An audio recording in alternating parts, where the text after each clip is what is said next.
Jesus Youth, Dr. Edward EDEZHATH. One of the pioneers of Jesus Youth gives us a glimpse of the growth of the movement. If only the others knew the openings we get in Jesus Youth. Surely, JY groups are excellent cradles for grooming youth talents and leadership. I am from a backward fishing family and grew up facing all kinds of deprivations. But none of them stopped me from dreaming. Sabine enthusiastically narrated his personal journey. 3 things he ought to pray whenever he visited a new church, his father always told him.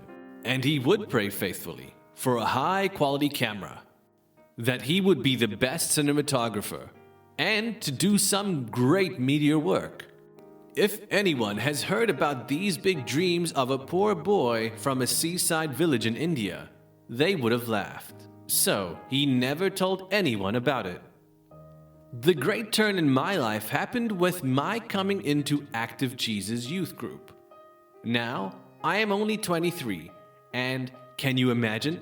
Talent-wise, professionally, and by way of having opportunities to handle expensive equipment, I have done marvelously.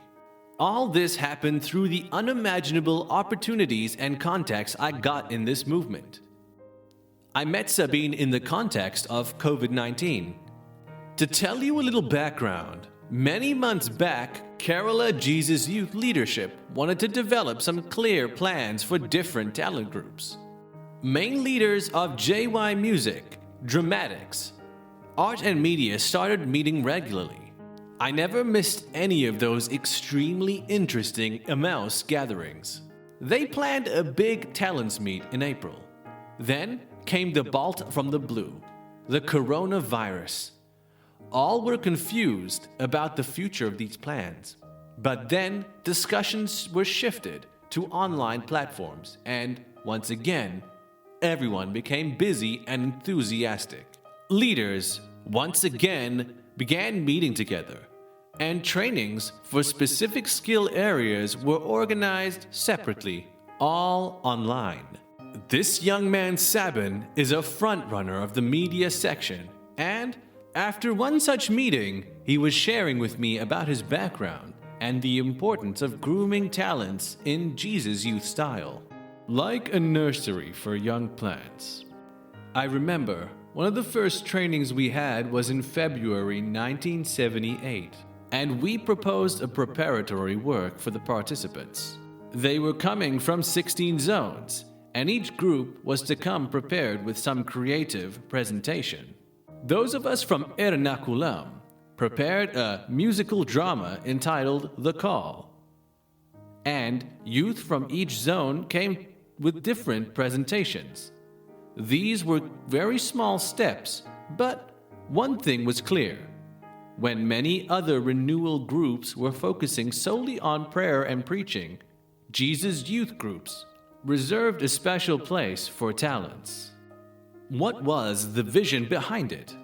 Discovering various God-given talents and creating platforms to develop them was as important as growing in prayer and holiness. Jesus Youth 85 was an unforgettable event for almost everyone, not only because of the very interesting preparation that led to the program, but more because of the unexpected color, sounds, and mirth in it.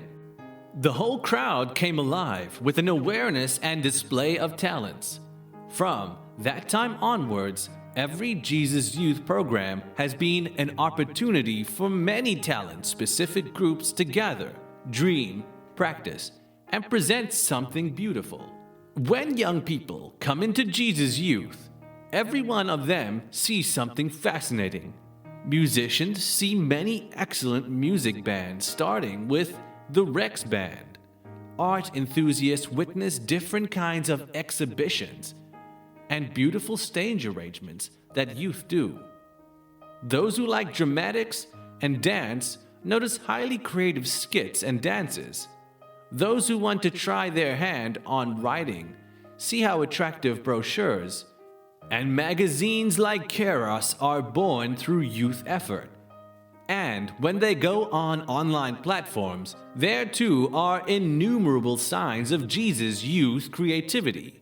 In brief, many youth who come to Jesus' youth groups see plenty of avenues to develop their talents, and that too with a clear focus and mission.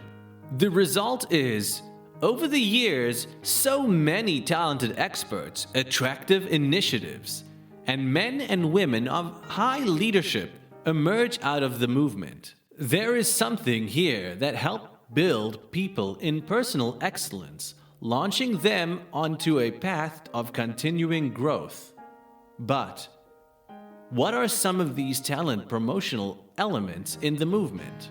For a person, his or her walk with the movement starts with someone introducing Jesus and spirituality in a creative and interesting way. When they come to groups, they receive much support for inner maturity and to overcome personal conflicts. This in turn unleashes one's creative energy. While in most other places, one's talent or usefulness is focused, here the attention is on the person and his or her wholesome growth. Programs and conferences become easy canvases for using of talents, with rich variety and abundant freedom. There are a lot of opportunities in the movement, even freshers, to move closely with experts of different professions in a warm and friendly setting. As there is almost zero material remuneration or reward, even professionals don't receive any payment for the work or take credit for excellence of output. Before he put down the phone, Sabin told me, "EDEZHATH, today's youth spend unbelievable sums of money to study their dream courses and then run around for a mentor or an opportunity to try their skills. I couldn't afford any of that, but in Jesus' youth groups, I got unimaginable opportunities. Conferences became best forums of skill training for me. While out there in society, youth must impress everyone to get an opening. In Jesus' youth, there are not only rich avenues, but here all is so helpful and accepting. Here, even experts will tell you, try your hand and don't be afraid to commit mistakes." One more thing. Many highly talented youth end up in bad habits and addictions, ruining their career.